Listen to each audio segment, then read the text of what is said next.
আমরা অতীতে দেখেছি বিভিন্ন রাজনৈতিক দল বিভিন্ন রকম কমিটমেন্ট করেছিল নির্বাচনের আগে। আপনি দু একটি কথা উল্লেখ করেছেন, কেউ কেউ বিভিন্ন রকম টিকিটও বিলি করেছিল। তবে স্বরাষ্ট্রমন্ত্রী আইনের ব্যাখ্যা না দিয়ে আইনমন্ত্রী আইনের ব্যাখ্যা দিবেন।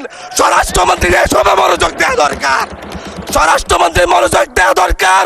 সারা দেশে কোথায় কোথায় সন্ত্রাসীরা রয়েছে সেই সকল সন্ত্রাসীদের তালিকা করে তাদেরকে বিচারের ব্যবস্থা করা দরকার। আমরা রক্ত জড়িয়েছি বলে আপনারা আজকে সংসদে প্রধানমন্ত্রী স্বরাষ্ট্রমন্ত্রী হয়েছেন। আমরা সংবিধান সংশোধনের জন্য এখানে আসি নাই, সংবিধান সংস্কারের জন্য আমরা এসেছি। ধন্যবাদ মাননীয় চিফ হুইপ। আপনি বলেন মাননীয় সদস্য, আপনি বসুন দয়া করে, বসুন দয়া করে। জি চিফ হুইপ, আপনি আপনার বক্তব্য সমাপ্ত করেন। ধন্যবাদ। এই পর্যায়ে আলোচনায় অংশগ্রহণ করবেন নোয়াখালী ৬ আসন থেকে নির্বাচিত মাননীয় সদস্য জনাব আব্দুল হান্নান মাসউদ। জনাব আব্দুল হান্নান মাসউদ, জনাব আব্দুল হান্নান মাসউদ। স্পিকার, আমাদের বিরোধী দলীয় হুইপ কথা বলতে চাইছিলেন, সেই হুইপ কথা বলতে চাইছিলেন, ওনার পরে আমি কথা বলবো। বিরোধী দলের চিফ হুইপ, মাননীয় বিরোধী দলের চিফ হুইপ। মাননীয় স্পিকার, আপনাকে ধন্যবাদ জানাচ্ছি অনেক কষ্ট করে, কারণ আমি অনেকক্ষণ ধরে আপনার দৃষ্টি আকর্ষণ করছিলাম এবং আমরা আশা করি যে আপনি যখন ফ্লোর দিবেন সেখানে কোনো বৈষম্য করবেন না। আজকে মাননীয় বিরোধী দলীয় নেতা উনি মুলতবি প্রস্তাব পেশ করেছেন, সেই অনুযায়ী আপনার রুলিংও হয়েছে, কিন্তু সে বিষয়ে আইনমন্ত্রী, মাননীয় আইনমন্ত্রী এবং মাননীয় স্বরাষ্ট্রমন্ত্রী তারা কিন্তু তাদের বক্তব্য ব্যাখ্যা রেখেছেন সংক্ষিপ্ত সময়ে হলেও। তো সেই ব্যক্তিতে কিন্তু আমাদেরও কথা বলা থাকে, সেই সুযোগগুলো কিন্তু আমাদেরকেও দেওয়া উচিত মাননীয় স্পিকার। তো সে বিষয়ে আমি দুইটা কথা বলতে চাই।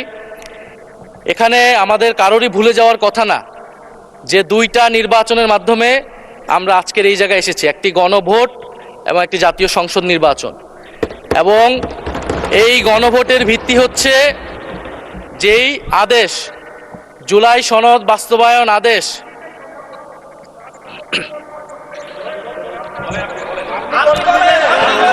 আপনি বলেন। মাননীয় সদস্য, আপনি বসুন দয়া করে, বসুন দয়া করে।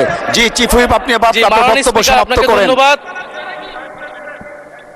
মাননীয় স্পিকার। তাহলে আমরা আর এখানে না থাকি, আমরা তাহলে আর দরকার নেই। মাননীয় চিফ হুইপ, আপনার মাইক অন আছে, প্লিজ ডু কন্টিনিউ। মাননীয় স্পিকার, আমাদের বক্তব্যটা হচ্ছে খুবই সুস্পষ্ট, যেখানে বারবার বিভিন্ন বক্তব্যে আমাদের যে গণভোট হয়েছে, গণরায় হয়েছে, গণভোটের আদেশ ছিল, সেই আদেশকে অমান্য করা হচ্ছে, সেই আদেশকে অসাংবিধানিক বলা হয়েছে, যার ভিত্তিতে আমরা এখানে এসেছি সেটাকে মাননীয় অসাংবিধানিক বলা চিফ হচ্ছে। হুইপ, আপনার স্পেসিফিক কিছু থাকলে বলেন, আর না হলে স্পেসিফিক ভাবে আপনাকে বলছি। ফ্লোর দেয়া হয়েছে। মাননীয় স্বরাষ্ট্রমন্ত্রী তার বক্তব্যে বলেছেন সংস্কার কমিটি করার প্রস্তাব এনেছেন। ধন্যবাদ, এইটা ম্যাটারটা রিজলভ হয়ে গেছে। এনি এটা বলতেই পারেন না, কারণ আমরা গণভোটের আদেশে গণভোটে অংশগ্রহণ করে সবাই আজকের এই জায়গায় এসেছি।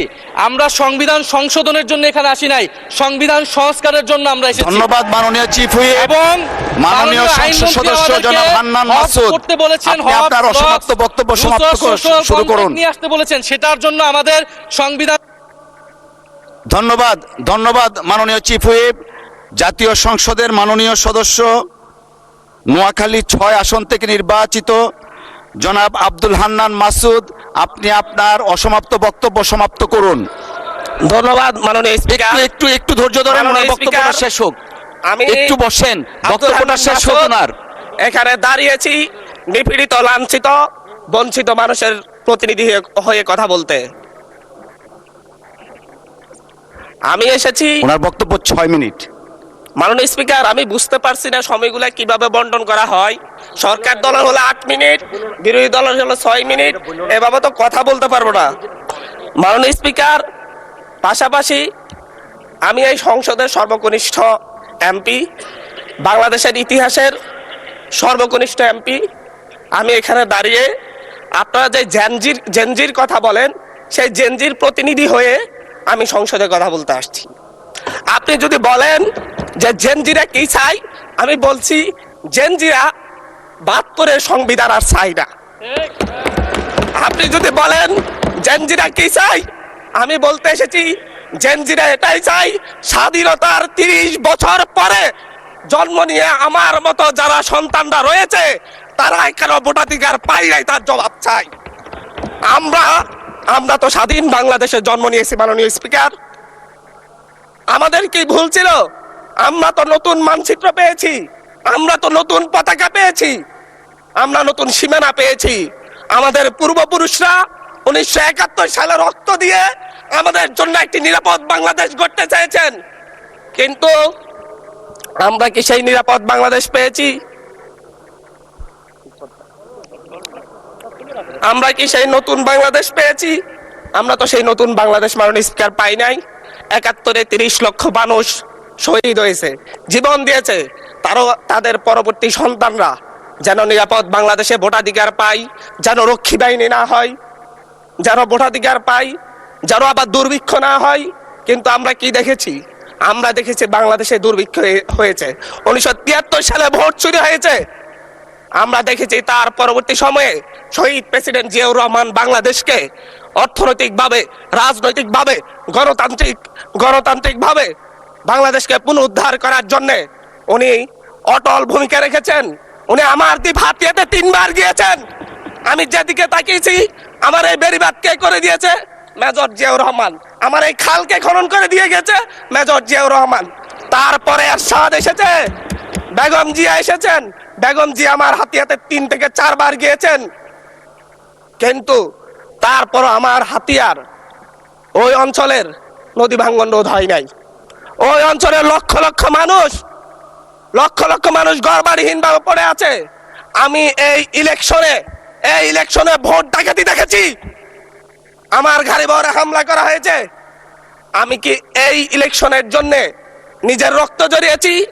আমি আজকে স্বরাষ্ট্রমন্ত্রী আছেন, মাননীয় প্রধানমন্ত্রী আছেন, আমি এখানে প্রশ্ন করি, আমি কি রক্ত জড়িয়েছি? আমরা রক্ত জড়িয়েছি বলে আপনারা আজকে সংসদে প্রধানমন্ত্রী, স্বরাষ্ট্রমন্ত্রী হয়েছেন। রক্ত ঝরার পরে, রক্ত জড়িয়ে গুলিবিদ্ধ হয়ে 3 দিনের মাথায় গুলিবিদ্ধ হয়ে, দয়া করে থামুন মাননীয় সংসদ সদস্য, আপনার বক্তব্য অব্যাহত রাখুন। 144 ধারার মধ্যে আবার নিজেই গুলিবিদ্ধ পা নিয়ে বের হয়ে গিয়ে সংবাদ সম্মেলন করে বলেছি আবার রাস্তায় নামুন, হাসিনা পতন হতে হবে। আমরা বলেছি নতুন বাংলাদেশ দিব। আমরা নতুন বাংলাদেশ আবার প্রতারণার রাজনীতি দেখতে চাই না, প্রবঞ্চনার রাজনীতি দেখতে চাই না। যেই গণভোটের পক্ষে আমাদের মাননীয় প্রধানমন্ত্রী প্রচারণা চালিয়েছেন, যে আদেশের পক্ষে মাননীয় সরকার দলীয় সংসদ সদস্যরা প্রচারণা চালিয়েছেন, আজকে এখানে সেই কেন এটা নিয়ে আবার দীর্ঘ আলোচনা হতে হবে? আমরা 90-এর গণঅভ্যুত্থানের কথা বলে যাই নাই। 3 জোটের রূপরেখা হয়েছে, বাংলাদেশ গণতান্ত্রিক ভাবে উত্তীর্ণ হবে কথা দেওয়া হয়েছিল, কিন্তু 94 সালের মাগুরার নির্বাচন কারা আয়োজন করেছিল? কারা 94 সালে মাগুরার নির্বাচন আয়োজন করেছিল? আজকে আবার এই সংসদে দাঁড়িয়ে আবার এমন একটা ব্যবস্থা নিয়ে যাচ্ছেন, আরেকবার যে মাগুরার নির্বাচন আয়োজন করবেন না, এর নিশ্চয়তা কে দিবে? এর নিশ্চয়তা কে দিবে? আমি আমার সবচাইতে কম বয়সী প্রার্থী হিসাবে নিজের প্রার্থীটা জমা দিয়ে এলাকায় গিয়েছে প্রচারণা করতে, 3 বার হামলা শিকার হতে হয়েছে। আমি সংসদ সদস্য হিসাবে এলাকায় গিয়েছি, সেই জায়গায় আমার উপর হামলা করেছে, সরাসরি ভিডিওতে দেখা গিয়েছে। অস্ত্র নিয়ে, দেশীয় অস্ত্র নিয়ে আমাকে কোপাতে আসা হয়েছে। তারা কারা? ওরা তো তারাই যাদের প্রত্যেকের হাতে বিএনপি দলীয় নেতা কর্মীদের রক্ত লেগে আছে, প্রাণ লেগে আছে। এই বিশ্বাসঘাতকতা মাননীয় স্পিকার, এই রাষ্ট্র আর সইবে না, আপনারাও সইতে পারবেন না। বিশ্বাসঘাতকতার মূল্য এই দেশে আবার দিতে হবে আপনাদেরকে। আপনারা যারা আপনাদের ভাইদের রক্ত জড়িয়েছে, খুন করেছে, খুনের মামলা আছে, তাদেরকে আবার পুনর্বাসিত করে আমাদেরকে খুন করার জন্য লেলিয়ে দিচ্ছেন। চট্টগ্রাম থেকে এক সাংগঠনিক নেতাকে পাঠিয়েছে অস্ত্র সহ আমাদের লোকজনের উপর হামলা করতে। ভোটের দিন সকালবেলা থেকে প্রত্যেকটা ভোট কেন্দ্রে অস্ত্র দিয়ে মহড়া দিয়েছে। 30টা ভোট কেন্দ্রে এনসিপির প্রার্থী, বিএনপি 2 জন বিদ্রোহী প্রার্থী সহ বিএনপি 2 জন বিদ্রোহী প্রার্থী সহ কারো এজেন্টকে ঢুকতে দেওয়া হয় নাই। এটার জন্য কি আমরা আমাদের রক্ত ঝরিয়েছি? মাননীয় স্পিকার, ইলেকশনের একদিন পরে আমাকে আর 1 মিনিট বাড়িয়ে দিবেন মাননীয় স্পিকার, 1টা মিনিট। মাননীয় স্পিকার, ইলেকশনের পর দিন এক নারী অভিযোগ করেছেন, এক নিরীহ নারী, ওনাকে ধর্ষণ করা হয়েছে শুধুমাত্র শাপলাগুড়িতে ভোট দেওয়ার কারণে। 1 ঘন্টার মধ্যে এক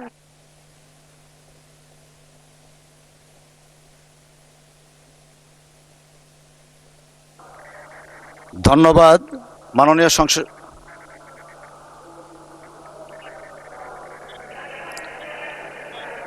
আচ্ছা ঠিক আছে, 1 মিনিটের মধ্যে সংক্ষিপ্ত শেষ করবেন, 1 মিনিট। মাননীয় স্পিকার, একজন ভুক্তভোগী নারী অভিযোগ করেছে ওনাকে ধর্ষণ করা হয়েছে শাপলাগুড়িতে ভোট দেওয়ার কারণে। সার্কেল এসপি 1 ঘন্টার মধ্যে বলেছে এই ধরনের কোনো ঘটনা ঘটে নাই।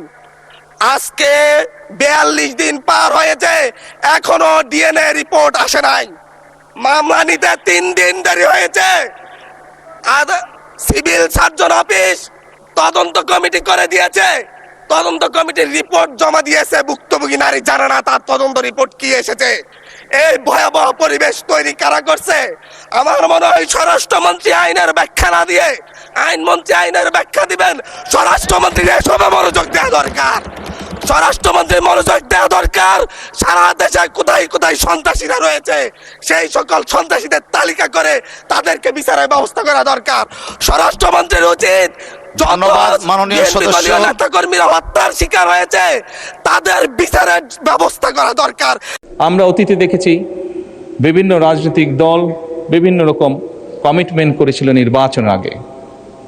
আপনি দু একটি কথা উল্লেখ করেছেন, কেউ কেউ বিভিন্ন রকম টিকিটও বিলি করেছিল। তবে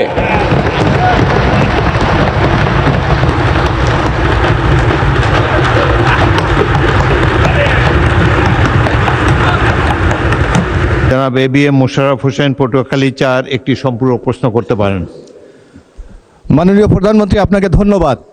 আমরা অতীতে দেখেছিলাম, বিশেষ করে 2008-এর নির্বাচনে কেউ কেউ নির্বাচনে বিজয় হওয়ার জন্য বিনামূল্যে সার, ঘরে ঘরে চাকরি, ডিজিটাল বাংলাদেশের কমিটমেন্ট করে বাংলাদেশ মানুষকে প্রতারিত করে ক্ষমতায় গিয়ে বাংলাদেশকে একটি অগণতান্ত্রিক বাংলাদেশে পরিণত করেছিল। আপনার এই কমিটমেন্টগুলি বাস্তবায়নের মাধ্যমে বাংলাদেশের মানুষ আমার মনে হয় নূতন এক বাংলাদেশের স্বপ্ন দেখছে। আগামী দিনে আমরা যারা নির্বাচনে নানা কমিটমেন্ট করেছি এগুলি বাস্তবায়নের ক্ষেত্রে আপনি কতটুকু মাননীয় সংসদ সদস্যদেরকে সহায়তা করবেন? ধন্যবাদ আপনাকে। মাননীয় প্রধানমন্ত্রী। মাননীয় স্পিকার এবং মাননীয় সংসদ সদস্য, আপনাদের উভয়কে ধন্যবাদ।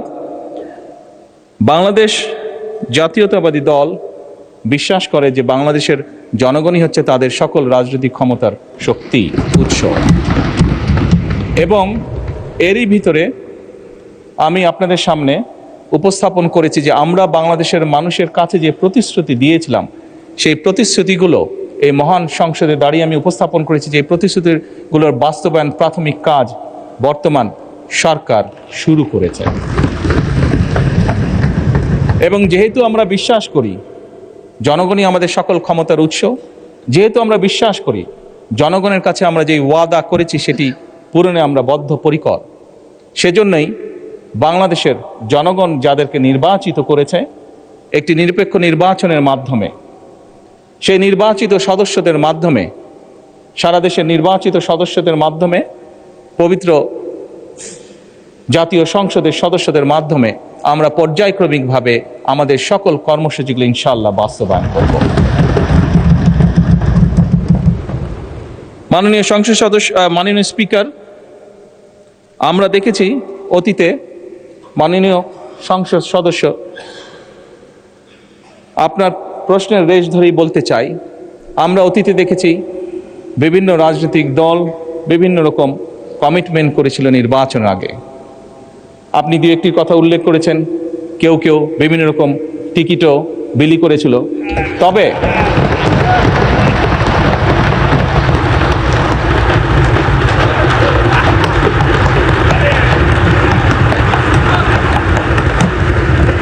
মাননীয় স্পিকার, বিগত নির্বাচনে বাংলাদেশ জাতীয়তাবাদী দলের প্রতি জনগণ যে সমর্থন দিয়েছে, যে ম্যান্ডেট দিয়েছে, তাতে পরিষ্কারভাবে প্রমাণিত হয় বাংলাদেশের মানুষ এই ফ্যামিলি কার্ড, কৃষক কার্ড সহ যে সকল পরিকল্পনা আপনাদের এই মহান জাতীয় সংসদে আপনার মাধ্যমে আমি উপস্থাপন করেছি, সেই সকল পরিকল্পনার প্রতি বাংলাদেশের মানুষের সমর্থন আছে। এবং একই সাথে প্রমাণিত হয় বিগত নির্বাচনে ম্যান্ডেটের মাধ্যমে জনগণের বিএনপি প্রতি যে ম্যান্ডেট দিয়েছে তার মাধ্যমে প্রমাণিত হয় বাংলাদেশের মানুষ বাংলাদেশ জাতীয়তাবাদী দলের উপর আস্থা রেখেছে, তাদেরকে বাংলাদেশের মানুষ বিশ্বাস করে। মাননীয় স্পিকার, আপনার মাধ্যমে পরিষ্কারভাবে আমি বাংলাদেশ জাতীয়তাবাদী দল পক্ষ থেকে বলতে চাই যে ইনশাআল্লাহ বাংলাদেশের মানুষের কাছে আমরা যে প্রতিশ্রুতি দিয়েছি, আমরা আমাদের সর্বোচ্চ চেষ্টা দিয়ে সেই প্রতিশ্রুতি পালনের চেষ্টা অব্যাহত রাখব।